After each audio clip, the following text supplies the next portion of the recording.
नमस्कार, मैं हूं रवि अवस्थी और मेरे साथ हैं सैयद मुर्तज़ा। मैं आपको बता दूं कि अमेरिकी हमले से सर्वनाश शुरू हो चुका है और मरने को तैयार हो चुका है ईरान। ऐसी उसकी जो योजनाएं हैं वो साफ ये दिखा रही हैं कि ईरान अब मरने मारने पे उतारू है। और इसकी आप इसी से अंदाज़ा लगा सकते हैं कि इस समय इजराइल पूरा सायरन से गूंज रहा है। पूरा ईरान जो ईरानी मिसाइलें हैं वो पूरे इजराइल के अंदर तबाही मचाने की कोशिश में लगी हुई हैं सुबह से ही। और मैं आपको बता दूं कि जो हालात अभी चल रहे हैं उसके हिसाब से ईरान को बेशक बहुत भयंकर नुकसान हुआ है। उसके 3 एटमी ठिकानों को तबाह करने का दावा अमेरिका की तरफ से किया जा रहा है और इजराइल इस समय बेहद खुश है, गदगद है कि आखिरकार ट्रंप ने वो काम कर दिखाया जिसके लिए नेतन्याहू पिछले 1 हफ्ते से बहुत ज़्यादा परेशान थे। मैं आपको ये भी बताऊंगा कि भाई किस तरीके से पहली बार खुर्रम शहर मिसाइल जो है या खैबर शेकन मिसाइल जो है वो किस तरीके से ईरान ने यूज़ की है और क्यों की है। तीसरी इंपॉर्टेंट बात यह है कि रूस और चीन ने अचानक कहते ना 8 घंटे के बाद, इस हमले के 8 घंटे के बाद कुछ ऐसे ऐलान कर दिए हैं जिसने ट्रंप और नेतन्याहू के हाथ पांव फुला दिए हैं। सबसे पहले मुर्तजा मैं आपसे ये जानना चाहूंगा कि इस हमले को आप किस रूप में देखते हैं और अब आगे की स्थिति क्या हो रही है। देखिए, इस हमले को लेकर सबसे बड़ी बात यह है कि ट्रंप जो बोल रहे थे 2 हफ्ते की बात कर रहे थे वो उन्होंने 24 घंटे के अंदर कर दिया। और इस बात के जो इम्कान थे वो हमें नजर आ रहे थे पिछले 1 दिन में या 2 दिन में जिस तरह की चीजें बदली थी पूरे पश्चिम एशिया में, अमेरिका की मूवमेंट जिस तरह हुई थी, तो उससे लग रहा था कि ईरान पे हमला होने वाला है। बस ये है कि किस वक्त हमला करे, अमेरिका हमला करेगा। और जिसके बाद जो है जब B-2 बॉम्बर जब लॉन्च किए गए अमेरिका से और वो बहुत ही लंबी उड़ान के बाद ईरान के करीब पहुंचे और रात में जिस तरह ये ऑपरेशन हुआ है, इसका नाम है मिडनाइट हैमर। तो ये मिडनाइट हैमर इसका नाम किस वजह से रखा गया? एक हथौड़ा, एक कहते नहीं आधी रात में जबरदस्त हथौड़े जैसा प्रहार। हाँ, आगे बोलिए। देखिए, मिडनाइट हैमर इस तरह इसलिए रखा गया क्योंकि जो टारगेट पे जिस तरह का वार करना था, जिस तरह की जरूरत थी, वो किसी हथौड़े से कम नहीं है। क्योंकि 100 मीटर की गहराई में पहाड़ में अगर कोई परमाणु ठिकाना है और ईरान ने उसको बहुत मेहनत से कई सालों में तैयार किया है और उसकी सही लोकेशन जो है वहां पर कहां पे हमला करना है, किस तरह का हमला करना है, और अब जो हमला किया गया है वहां पर उसको कामयाब बता रहा है अमेरिका। तो ये अपने आप में, अगर अमेरिका सही है, अगर ये अटैक कामयाब हुआ है तो वाकई ये मिडनाइट हैमर था। फोर्दो के बारे में बताइए। जो फोर्दो पे फोकस करके पूरा जो हैमर अटैक किया गया है, हैमर उसी वजह से रखा गया है। फोर्दो इतना इंपॉर्टेंट क्यों था ईरान के लिए और अमेरिका क्यों कह रहा है कि अब हमने ईरान को पूरी तरीके से पछाड़ दिया है या डरा दिया है, जबकि हकीकत में रशिया का दावा कुछ और है। पहले आप ये बताइए फोर्दो इतना इंपॉर्टेंट क्यों था। देखिए, फोर्दो वो जगह है ईरान से करीब 250 किलोमीटर वो दक्षिण पश्चिम में है। कोम अगर जो शहर है उनका दक्षिण में, उससे वो पश्चिम की तरफ है। अब फोर्दो वो जगह है जहां पर यूरेनियम के संवर्धन की सबसे बड़ी जो फैसिलिटी ईरान ने तैयार की थी पिछले कुछ सालों में। और बताया जा रहा है कि यहां पर करीब 3000 से ज्यादा सेंट्रीफ्यूज थे। मतलब कि वो इक्विपमेंट, वो चीज जिससे यूरेनियम को और शुद्ध किया जाता है। और अमेरिका या इजराइल का कहना था कि इसी के जरिए ईरान जो है परमाणु बम बना रहा है और बहुत जल्दी वो बना लेगा। अब सवाल है कि फोर्दो पे जो अटैक हुआ है, क्या उससे ईरान रुक जाएगा? क्या उसका परमाणु कार्यक्रम रुक जाएगा? क्या यह हमला कामयाब हुआ है कि नहीं? अब जिस गहराई पे जाके हमला हुआ है, कहा जा रहा है कि 12 GBU-57 बम मारे हैं।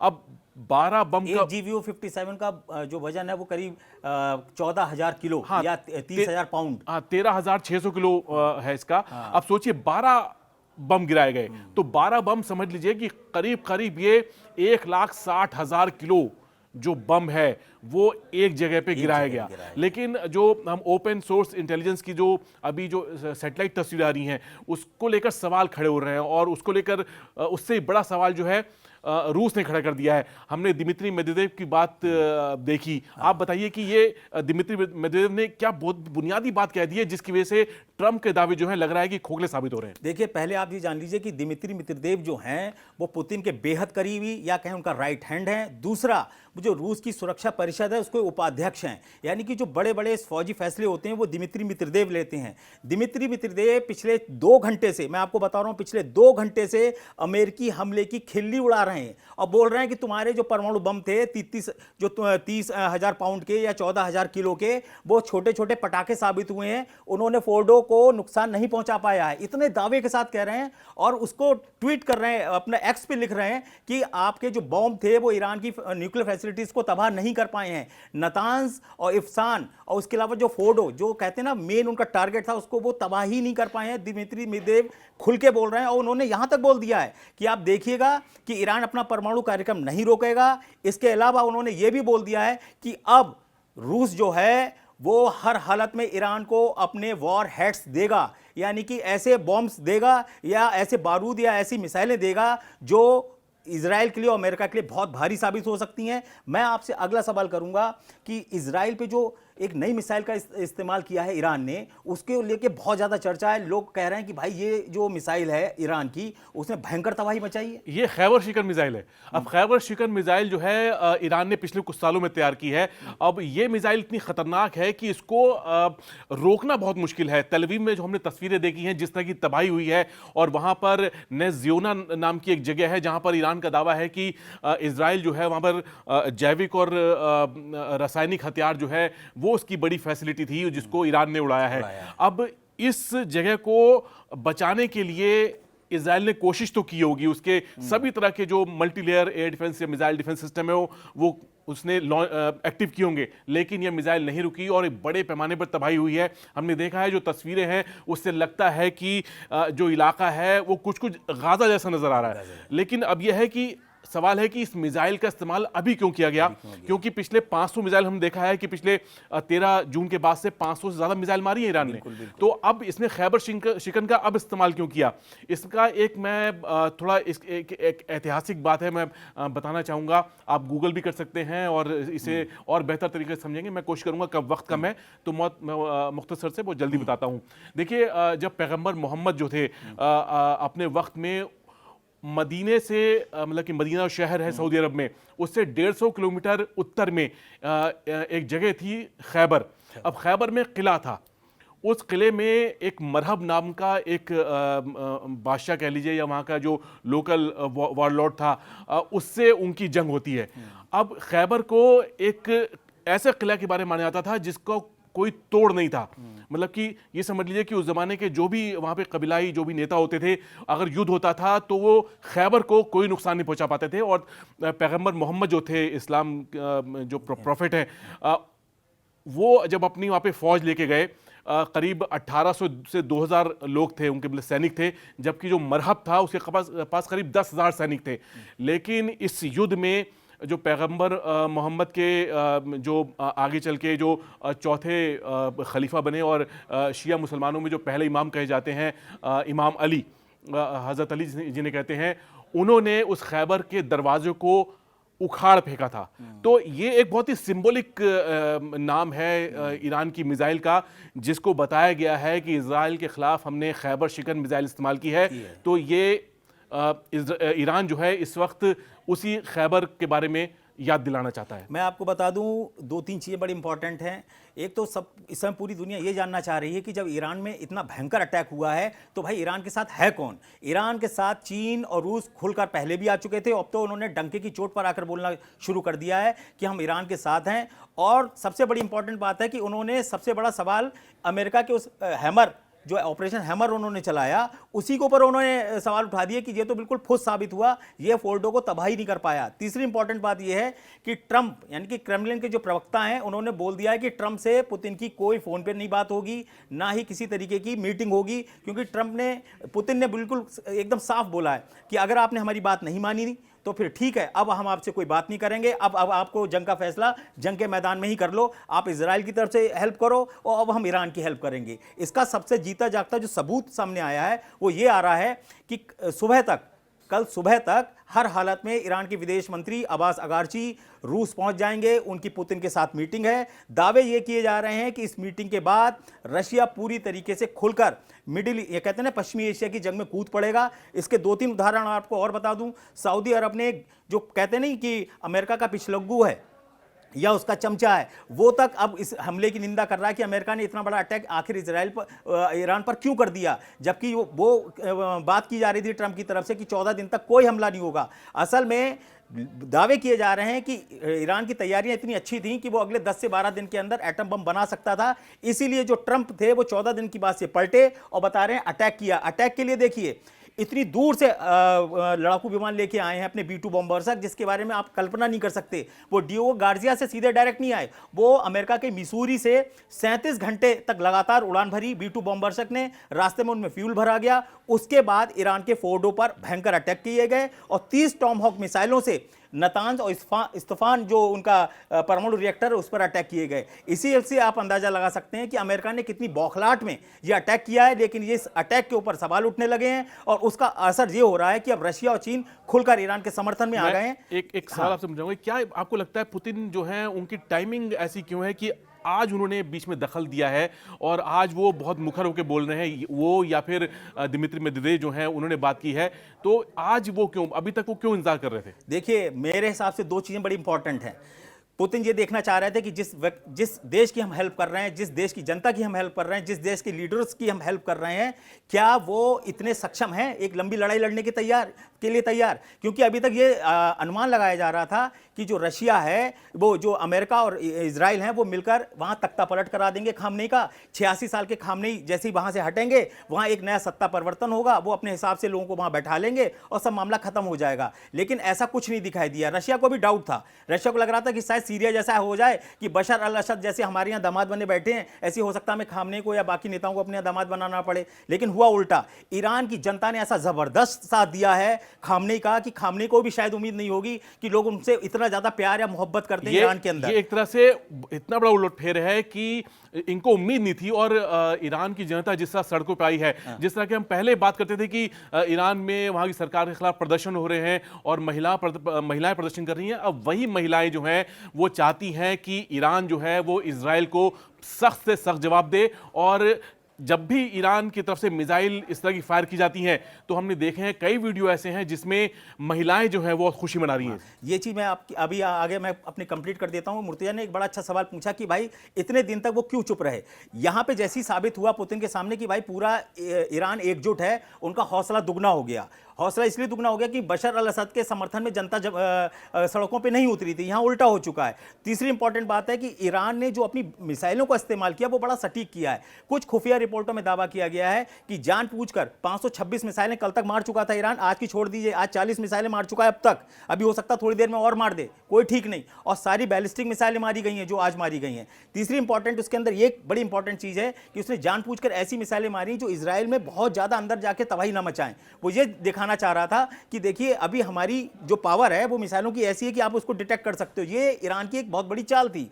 तीसरी इंपॉर्टेंट बात ये है कि ईरान ने ये अमेरिका के अड्डों पे अटैक नहीं किया। भाई सुबह 4:30 बजे अटैक हुआ और 4 घंटे के बाद इजराइल पे अटैक किए, लेकिन आसपास जो पश्चिमी एशिया में अमेरिका के अड्डे थे वहां एक भी ईंट तक नहीं फेंकी, पत्थर तक नहीं फेंका ईरान ने। क्यों नहीं फेंका? वो अमेरिका को दिखाना चाहता है कि तुम ये सोच रहे हो कि मैं तुम्हारे यहाँ अटैक करूंगा, मैं तुम्हारे यहाँ अटैक नहीं करूंगा। अगर मैं तुम्हारे अड्डे पश्चिमी एशिया के अड्डों पर अटैक करूंगा तो उसका मतलब है उसे कतर पर भी अटैक करना पड़ेगा, सऊदी अरब पे भी अटैक करना पड़ेगा। और ऐसी स्थिति में ईरान की स्थिति बहुत खराब हो जाती। उसने अटैक ही नहीं किया, उसने उठा के इजराइल पर पूरा फोकस कर दिया। अब क्या होगा, मजबूरी में अमेरिका उन्हीं अड्डों से, सऊदी अरब से या कतर से जब अटैक करेगा ईरान के ऊपर, तब ईरान उठा के अटैक करेगा कतर पे, सऊदी अरब पे। उसके बाद वो बोलेगा कि आप अपने यहां से इनके अड्डे को हटाओ वरना आप भी अब बर्बाद हो जाओगे इस आग में। ऐसी स्थिति में पुतिन की स्थिति बड़ी मजबूत है। वो जानते हैं कि मिडिल ईस्ट का पूरा खेल बिगड़ चुका है। अमेरिका ने ट्रंप ने एक बौखलाहट में एक ऐसा कदम उठाया है जिसने पूरे पश्चिमी एशिया को परमाणु जंग में झोंकने का काम कर दिया है। हालांकि जो नेतन्याहू हैं प्रधानमंत्री, वो बेहद गदगद हैं। ये बताइए ये इतना गदगद कैसे है नेतन्याहू?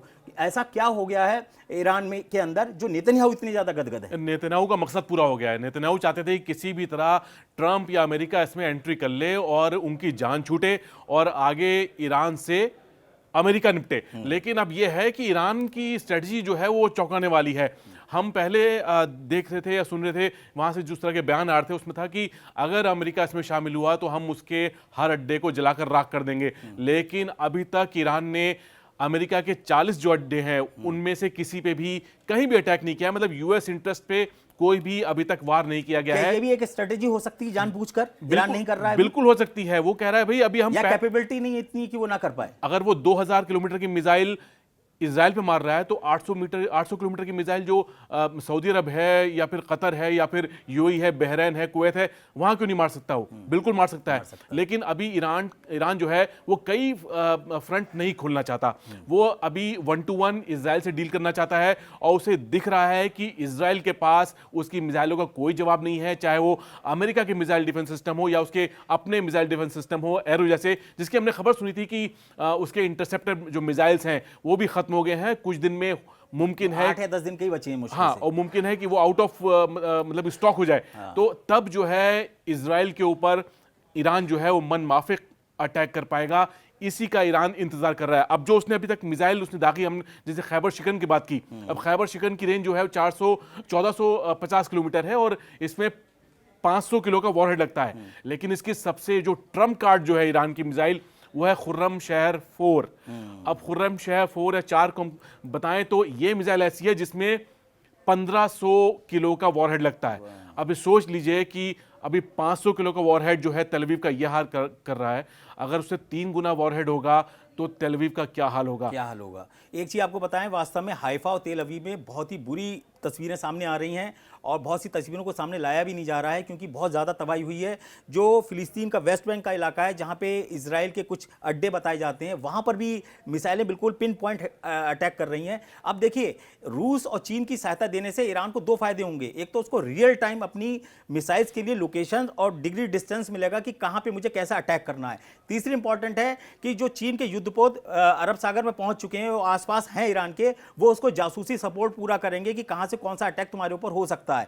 एक चीज आपको इंपॉर्टेंट बता दें कि अमेरिका ने इतने बड़े अटैक करने के लिए 125 से ज्यादा फाइटर जेट्स का इस्तेमाल किया है और आप इसी से अंदाजा लगाइए कि 125 फाइटर जेट्स का इस्तेमाल, बॉम्बर्स का इस्तेमाल हुआ। उसके बाद भी ये अब मीडिया में ही सवाल उठा रही है, अमेरिकी मीडिया ही सवाल उठाने लगी है कि आपके जो हमले हैं वो नाकाम साबित हो रहे हैं, ऐसी रिपोर्ट्स आ रही हैं। और रशिया तो खुलकर खिल्ली उड़ा रहा है कि भैया आपका जो फोर्डो है वो पूरी तरह से सुरक्षित है क्योंकि पहले ही वो यूरेनियम जो उसका प्रोडक्ट थे मेन, वो सब पहले ही निकाल चुका था। स्थिति बड़ी भयानक हो चुकी है। अब ये बताइए कि यहाँ पे इजराइल फंसा हुआ है या ईरान फंसा हुआ है या पूरा पश्चिमी एशिया फंस गया है? पूरा पश्चिम एशिया फंसा हुआ है, लेकिन ईरान को जवाब देना पड़ेगा अमेरिका का। और अमेरिका ईरान में इजराइल से बड़ा दुश्मन माना जाता है, तो अमेरिका को वो जवाब नहीं देगा ऐसा मुमकिन नहीं है। उसको आज नहीं तो कल अमेरिका को जवाब देना पड़ेगा। लेकिन एक खबर ये भी आई है कि ट्रंप ने कह दिया था कि भाई हम जो हैं ईरान में कोई सत्ता उखाड़ना नहीं चाहते, हम वहाँ पे तख्ता पलट नहीं करना चाहते, हम सिर्फ यहीं पे अटैक करेंगे और बस इतना काफ़ी रहेगा। तो पता नहीं क्या ये ट्रंप और ईरान की कोई अंडरस्टैंडिंग हो सकती है? क्या ट्रंप जो है एक फेस लॉस से बचने के लिए सिर्फ ऐसी स्ट्राइक करें जिससे ईरान को कोई नुकसान ना हो? लेकिन हाँ, ये बात है कि ईरान की संप्रभुता को अमेरिका से खतरा हुआ है और ये फैक्ट जो है ईरान को जवाब देने के लिए मजबूर कर देगा। अब जो हम सैटेलाइट की इमेज देखी हमने, उसमें यह है कि 3 या 4 जगह जो एक बड़े होल्स जो हैं पहाड़ पे दिखाई दे रहे हैं। अब उन होल्स का मतलब ये है कि 4 जगह से मिसाइल जो है उन्होंने अटैक किया, मतलब पेनिट्रेट किया, मतलब एक जगह पे नहीं गई, एक जगह पे नहीं गई। तो जबकि जाना एक जगह चाहिए था। हाँ, तब ज्यादा इफेक्टिव होता है हाँ, क्योंकि इस जो बॉम्ब जो गिरा है उसकी जो पेनिट्रेशन जो लेवल है वो 60 मीटर तक है और ये जो अड्डा बताया जाता है जहां पे संवर्धन चल रहा था ये 100 मीटर पे है। तो मतलब 40 मीटर गैप जो है, अगर उसको भी तबाह करना था तो एक ही जगह कई वार करने थे। अब अगर 3 जगह वॉर किए हैं तो इसका मतलब है कि या तो अमेरिका की इंटेलिजेंस बहुत अच्छी है कि उसको मालूम है कि किस डेप्थ पे कौन सी जगह है, उसने वो तबाह कर दिए हैं। लेकिन अगर ऐसा नहीं है और जैसे कि रूस की तरफ से बातें आ रही हैं कि भाई वो अमेरिका के इस मिशन पे मिडनाइट हैमर पर सवाल उठा रहे हैं, तो ये अब अमेरिका इसको कैसे टैकल करता है ये देखना होगा क्योंकि उसके पास ग्राउंड बेस्ड इंटेलिजेंस नहीं है अभी तक। बस आप ऐसे समझ लीजिए कि 13 जून से लेकर 17 जून तक ईरान की बहुत पिटाई हुई। इसराइल ने खूब अच्छे से मारा, खूब सारे कमांडर मारे, खूब सारे परमाणु वैज्ञानिक मारे। लेकिन 17 तारीख के बाद से ईरान ने जिस तरीके का पलटवार किया है वो बहुत कुछ सोचने समझने को मजबूर कर रहा है। आखिर ईरान मरने मारने पर उतारू क्यों है? और इसीलिए इस वक्त पूरा इजराइल जो है, वहाँ की जो जनता है वो बंकरों के अंदर बैठी हुई है क्योंकि इतनी ज़्यादा मिसाइलें अटैक हो रहे हैं कि इजराइल उनको इंटरसेप्ट नहीं कर पा रहा है। अब हम इसको यहाँ पे समाप्त करते हुए ये आपसे कहने चाह रहे हैं कि ये जो अभी ईरान पे अटैक हो रहा है इसमें रशिया और चीन का आ जाना उसको एक तरीके से ऑक्सीजन देने जा रहा है। असली लड़ाई वास्तव में अब शुरू हुई है क्योंकि अब पूरा मिडिल ईस्ट जो है वो एक तीसरे विश्व युद्ध की आग में जा रहा है, वो साफ साफ आपको दिख रहा है।